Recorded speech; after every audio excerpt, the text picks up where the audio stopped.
And maybe you can relate to this. You upload your sermon to YouTube and crickets. Nobody's watching. But it's not because you're a bad preacher or your sermon isn't very good. It's because you're not uploading and putting your content on the internet in the right way. In this conversation, we're going to unpack some of the tips that we've learned to help you upload your sermons the right way. Let's do this.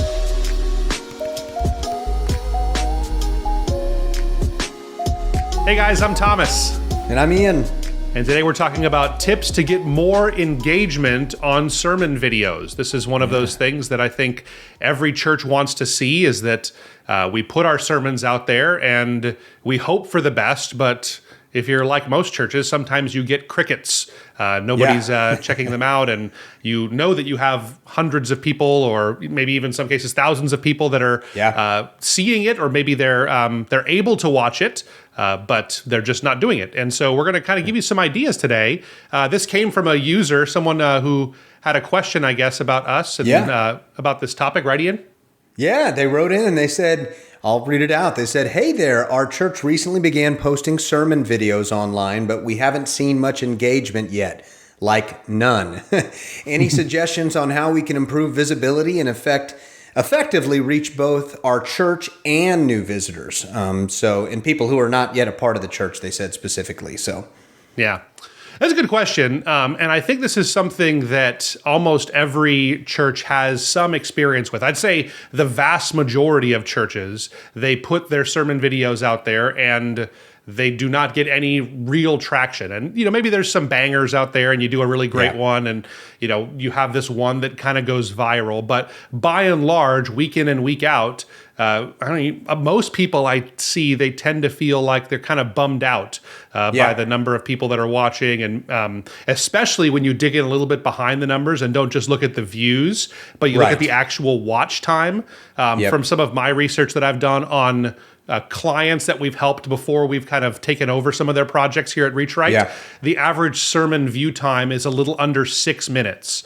So those views are usually nowhere near the entire sermon. In fact, they're in some cases, depends on how long you preach, I guess, but they're a fifth, maybe to a tenth of the actual length of the sermon there. So, it's rough and it's tough sledding, but there are some things you can do, I think, to increase that engagement. There's two things to think about, I guess, when you think about engagement in video nowadays. It's the number of views.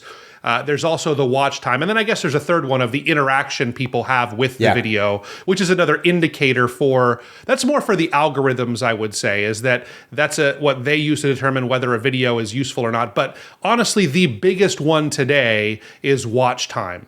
If you're consistently putting videos out there and you get lots of views, but they only watch for an average of 14 seconds, that's going to tell YouTube and the other algorithms that you're putting your sermons onto, it's going to tell them that, there's probably nothing here worth showing to other people because no one's sticking around to watch it. And it's not good for their platform, so they won't show it anymore. So those are some of the things we have to overcome, but we do have some tips, I guess, to kind of break that down for people. I guess I'll kick it off. I'll share the first one we came up with.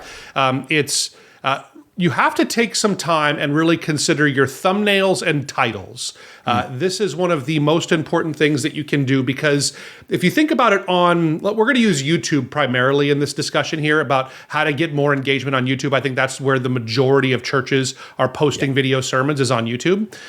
So you may be putting them directly onto your site only or on Vimeo, and some of these things will apply there too, but we'll speak mostly about YouTube. With YouTube, nobody is going to ever watch any of your videos unless they are enticed by the thumbnail and the title. Think of it almost like a subject line from an email. Nobody opens your email unless they're enticed by the subject line. That's the only thing they'll see before they click into it. So same thing with these titles and thumbnails. And to be really frank, it's as important as you might think they are. It's even more important than that. You really can't overemphasize the importance of thumbnails and titles and getting those things right there. So I think for a lot of churches, this is kind of an afterthought, because most of the heavy lifting is obviously creating the sermon, writing the sermon, filming the sermon, editing the sermon. And we just take whatever the name of the sermon was on Sunday morning and put that in there as the title. And then maybe you'll write that same thing on the thumbnail, or you'll just have a picture of the series graphic on the thumbnail. And I just want to say, I guess that's not enough. You need to actually spend some time thinking about what would be provocative enough to grab someone's attention and make them want to click this video. So, for instance, we have kind of a working title for this video right now. It's 8 tips to get more engagement on sermon videos, right? So if we named it like a sermon, it would be like, you might say, off the top of my head here, but it's like, you'd call it like... 8 ways to honor God with maybe with your giving, not even the 8 ways. serving. We don't usually use those in sermon titles. No, you wouldn't. We'll talk about like it'd be heavenly engagement, might be something we call it, or godly engagement maybe, or something like that. Kingdom I guess engagement. Yes. It took me a while to come up with something there because it's something that may play well to an in-person audience, and maybe it doesn't either. But especially with like some of these series titles that some churches use, they really don't have any relevance on channels like YouTube. So you need to make something. I'm not saying clickbait, but you need to make something that would have people engage and make them say, you know what, I kind of wonder about that, or I want to know what happens if I click on this here. So you need to choose titles like that. And then, as you know, I'll let you talk about this a little bit because I know this is something we talk about a lot here. Talk about thumbnails, Ian. Tell them about some of the things we've learned about thumbnails and what's working there and how much it annoys you. Oh, yeah. Well, yes, I've learned to love it, what we do here for our podcast. And hey, I guess we've seen with the data and analytics that it does make a difference. But I guess what we've seen is almost goofy faces, your mouth open, stuff like that, you may be thinking, I just want a professional image with me in my Sunday's best, with a microphone, but it is that kind of action shot of the face. And those things we see that they're still trending, on YouTube. They're getting engagement. So it would be something like that. Or I know what we've done before, like, think about this, have your finger up, finger on your chin. I'm wondering, flexing your muscles. It might sound silly, but if it's going to get people engaged and lead them to the gospel, which is what you're preaching at your church, then isn't it worthwhile? Yeah, right? So I think tight shots on faces, we've learned that. So just so the audience knows what we do, once a month or so, Ian and I sit in front of these same cameras we're on right now. We do like a bunch of sequences where we're pointing all over and making big obnoxious smiles and frustrated faces and stuff so that some of our video editors can turn those into thumbnails. And so I know, maybe you're a pastor, maybe you're a communications person at your church, and no pastor that's preaching is going to enjoy doing this. They're not going to want to go and make silly faces in front of the camera where they're really overly animated. But I'm telling you, that makes a huge difference. This is the difference between these kinds of little things can get you like a 10x increase in the number of views that you see on your sermons there. So getting this right, I think, for the sake of the gospel, like you were saying, it's really what it comes down to. So other little tip, I think, when it comes to titles, on the thumbnail, you don't want to put the same thing that you have as the sermon title. You usually want some kind of a provocative statement. So for this one, we haven't created the thumbnail for this one yet. That's kind of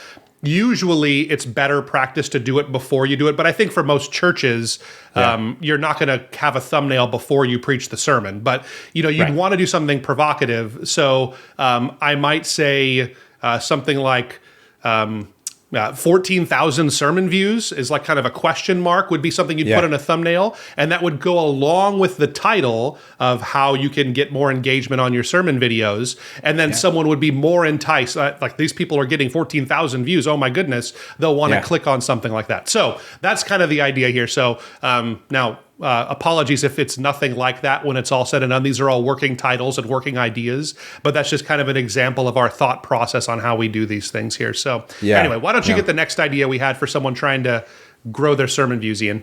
Yeah, this one you would think should be a no-brainer, but we could see how it's missed often. But this is having good video quality in editing with your messages. So, I mean, we know a lot of churches are on a budget, we get that. And even if you're on a budget, you could still invest in decent cameras and microphones. Of course, the more high-end you can go, the better. But, those types of things, making sure the video quality is clear and everything is presented well and produced well, that's going to really make a big difference. I mean, think about it. Like, it just made me think of, when 4K technology came out, you're either looking at an old 32-inch, which used to be a big TV back in the day, and now it's not. You're looking at a 32-inch 4x3 regular. If you look at that now compared to what 4K looks like, I mean, obviously you're more engaged in 4K. It feels ridiculous, doesn't it? Yeah. Whenever you see something, like I watch my kids when they'll see like a footage from a sporting event or something from the early 2000s, and they're like, squinting, my goodness, right? was this squinting, like what is that? This feels like it was in the 1800s when you look at it now, when you see these 4x3 aspect ratios. So it's true. Yeah, I think the biggest thing is the sound, honestly. Like when I think about I think about quality editing, and one of the biggest mistakes I see is not focusing on the sound. And I think you're right. It's not a money situation for most churches. You can pull off decent sound, decent video, all that. You could do it for $1,000. Like, so if you could put $1,000 in, and I don't mean to minimize that. For some churches, maybe that's a really big investment and a huge leap. Sure. But for the vast majority of churches and for the impact this can have, it's not so much about the money. I think it's just about having the skilled people there to do it, and training and learning. And you can learn all of these things on YouTube, and there's lots of great resources out there to get trained on how to better do that. But making sure you really nail the sound part of things. And then secondarily, I'd say lighting. That's one of the big things that churches often are hesitant towards, especially if they're in older buildings with lots of light coming in. It doesn't really play well for a lot of filming needs and those kinds of things. So, but put some time into that, put some time into the editing, and it'll pay some dividends. Yeah, that's good. You want to catch the next one? Yeah, next one is social media promotion. So this is something that it's harder than it used to be to do this, but you should make it practice that every time you ever preach a message and you put it onto YouTube, that you post it across all of your other channels out there, just to get some momentum going on that. And you should also do that right away. The YouTube the YouTube algorithm, it's actually built in a way that it puts a lot of priority on what happens right when the video is released. So if you put the video onto YouTube and then you wait 3 days and then you share it onto Facebook and you put it onto TikTok, or put clips on TikTok, or you put it on Twitter, then YouTube will have already decided whether this is a good video or a bad video that they want to show to more people. So best practice is you post it to YouTube and immediately within 5 minutes get that same video link posted to all of your other social channels, get it out in your email blast, do all that kind of stuff that you can do to start getting some juice on this video, and that'll give it the best shot that it has of getting some legs on things there. So I think social media is good. It isn't what it used to be. Facebook, if you've been on Facebook, where one of the few channels where you can still post links, like I think most churches, you put something like a link to a YouTube video onto Facebook and you're going to get a handful of impressions on this, maybe 100, but it's going to be something that is severely limited because they're trying to keep people on their platform and not link out to other platforms. So it's not what it used to be, but I think anything you can do to give it some juice will help. Yeah, absolutely. I like the next point within the social media promotions. Encourage your congregation members to share the videos on their networks. Why I like this is because it's a form of evangelism. If someone was encouraged by your message and they feel like it's going to hit home with a few of their friends, hey, encourage them to share it. A lot of people, of course, still nothing has changed. There's a lot of people that are shy about evangelism and sharing the gospel with people, and we shouldn't be, but we are. And this is one way where we've seen over the years, a lot of your members may be a little more comfortable just saying, hey, my pastor, he preached a message on healing, and I know Betty Sue in your life's been going through some rough times with her health, or just it could be spiritual healing, and I just thought of you. This is a great message. I hope it encourages you. So it's really easy for them to do that, and you should give your members the ability, encourage them to even do it for sure. Yeah, no, that's good. Good. Next one here, I'll get it. It's consistency and keeping a tight schedule on things. So this is something that we should be good at as churches because we mostly preach our messages pretty consistently, right? Most of us preach messages on Sundays. For our Seventh-day Adventist listeners, you do it on Saturdays, but we all preach the same day every week. And so generally speaking, we have a leg up in that we're not going 6 weeks without creating any kind of content. We're producing this content week in and week out. But it's important that you just get in that habit of always posting it. Don't skip weeks because, if you got to be careful to not have a bad video feed or bad audio that's not worth posting. And if you start to miss weeks, YouTube and the algorithm starts to penalize you for not being a consistent poster. So if you're doing it once in a while out of the blue, it will start to harm you a little bit. So not a ton to say on that, but I just think for churches, staying consistent is important. Always. Yeah, consistency. So next one is use shorts. This is huge now. We know that vertical video shorts are the rage right now. I don't know how many I see a day. I'm sure you do too. Whether or not just sermon shorts, but shorts are out there. And this is a great way to get people's attention quickly, to cater to the average person with a very short attention span. Good way to really produce your sermons in bite-sized, chunks, if we can put it that way, and push them out on certain platforms. Now, we found there's certain platforms that are better than others, like Instagram, TikTok, and of course, YouTube Shorts are there as well. So definitely something we believe churches need to get with the program on, for sure. Every few years, there is a new product or a new method of social media posting that really gets results. And we are still in the middle of this one. We're kind of getting late into the shorts vertical video one, but it still shows no sign of really slowing down on anything. But what used to work was you could put scripture graphics and sermon series graphics on Facebook and Instagram, and then it pivoted to what Snapchat was doing, and it brought out Instagram stories, and people wanted to do stories. And then there were carousel posts that work really well where you slide through different things, and that got the most engagement. But for the past, I'd say post-pandemic or right at the start of the pandemic on, it really became the vertical video format made by TikTok. And then like every other time, the other channels try to adopt that same thing. And that's how you wind up with Instagram Reels, Facebook Reels, YouTube Shorts, and all these. But it is an enormous opportunity. And the greatest thing about it is that it has these vertical videos, they have a bent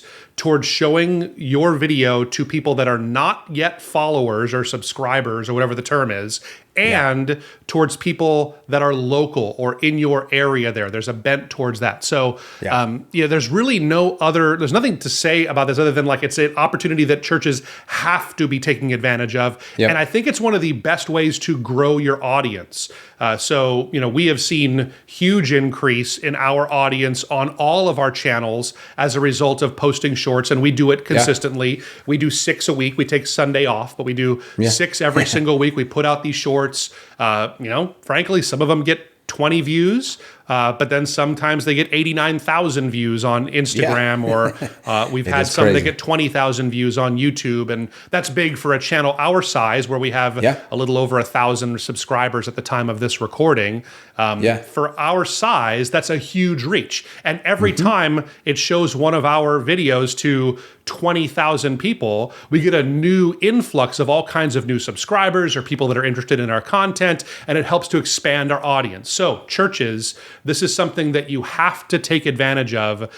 If you have the skill set and the people there on staff to do it yourself, to get in there, and it's not just kind of clipping it and posting it, but put it, get it edited right, do the cut so it's really tightly edited, make nice transitions, put in text and transcripts on there, put video behind it, do all those steps, you will get results. If you have someone there, do it. If not, pay someone like ReachRight to do it for you. We offer that as a whole service. There's other companies out there that do it as well. But I think it is literally one of the best opportunities, and it will not be here for long. It's something that this has, so I don't know what the next thing will be. I don't know when this is going to go away, but I know we have this habit in social media of everybody moving to one thing, and then the next thing comes along. Well, this is the time to make those gains. So it's time to strike while the iron's hot with this, for sure.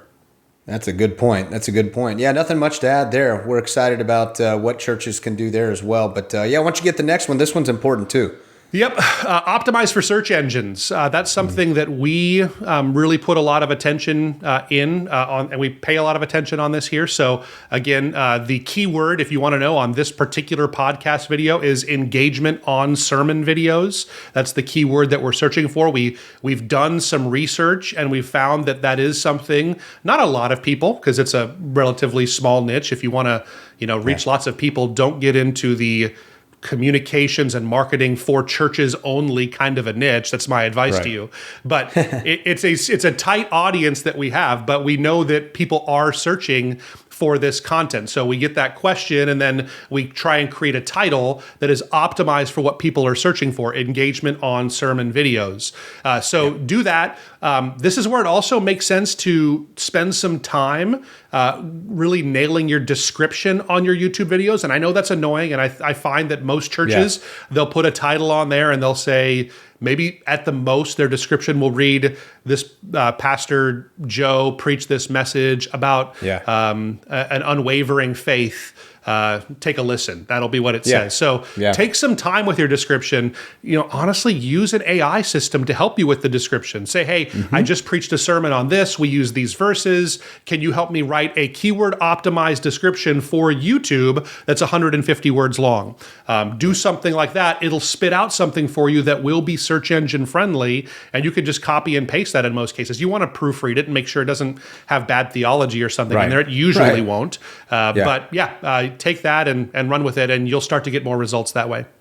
That's good. And the next one I'll tackle here, engage with community. And what does that mean? Well, that means respond, interact. When we put this out there, it's not just let them watch and engage on their own. So interact with viewers by addressing their comments. We think you should address any comment that comes your way, as ridiculous as it may be. You're still interacting with someone, and this just gives people if when other people see those comments, it'll encourage them to engage. It gets people talking about your message, your media, your content that you're putting out there, and it's just really important to really focus on that and the needs and interests of people who've not yet visited your church, but also your members. So that's another thing too, is stay on subject and context of what your church is dealing with and what the community that you're positioned in to reach there locally is dealing with.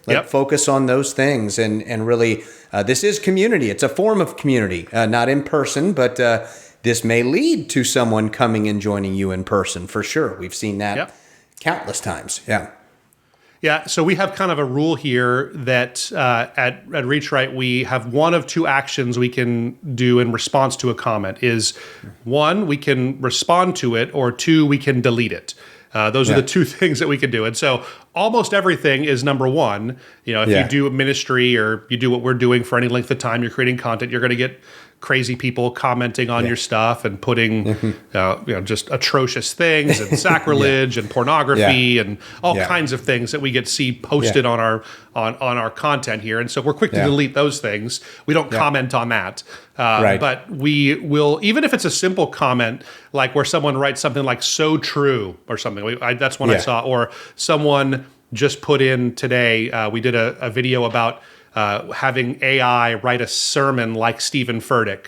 And he said, but it's really good, though. That's the whole comment. It's really good, though. And then so you have to come up with something to say with that. We just said, I know, right? And that's the question. And then you put in emojis to do that stuff. But this it engages with that person. It makes them feel like they're talking to someone really on the other end. And it lets the algorithm, again, know that this is a active channel that responds to the audience. So there may be limits to this about how long you can keep doing this.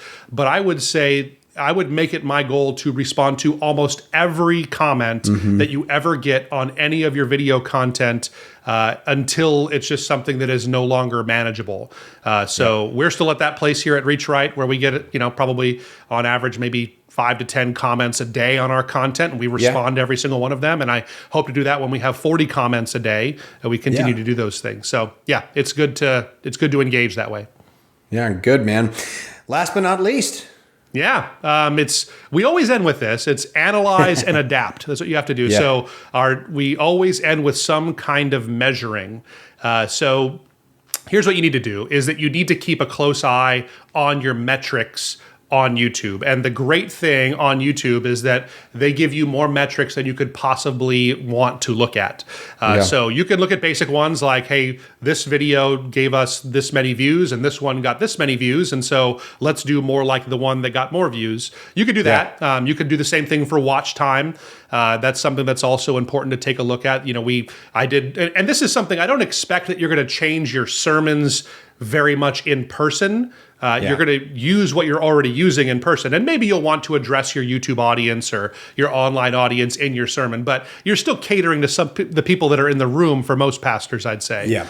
But I think what you're going to do is in the titles, in the editing process, in the thumbnails, in all of that kind of work that you do, that's where you can make the improvements based on the metrics that you look at. So the two things obviously you want to look at is number of views.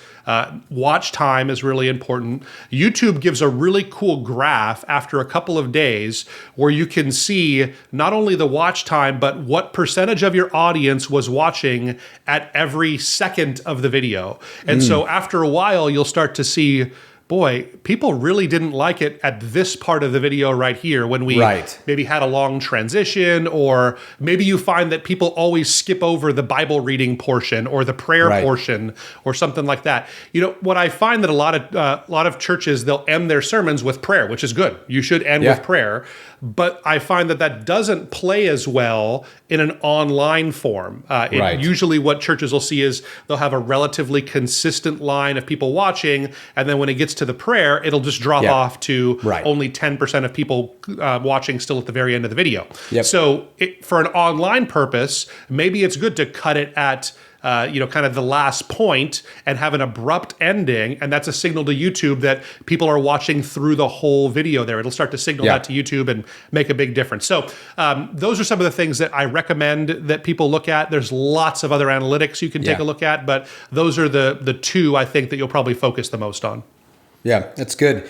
I think I'll just end with this, why all this is important. A very important statistic we came across. There was a Cisco study done that 82% of all internet traffic is video. So I think just in closing, know this is important. 82% of all internet traffic is video. So video is important. It's worth going the extra mile for sure, to engage people. It's good stuff, Ian. Yeah, that's good. Yeah. So, well, thanks, guys, for being a part of the Reach Right family. Thanks for watching. If you have any tips on things that you see working on your YouTube videos, let us know down in the comments, things that maybe are helping you to get more views. If you have any questions about this, please feel free to shoot them on here. We'll be sure to answer as long as we can. We'll be answering all these comments. Subscribe, like, do all those kinds of things. Thanks for being a part of the Reach Right family, and we'll catch you next time. See you.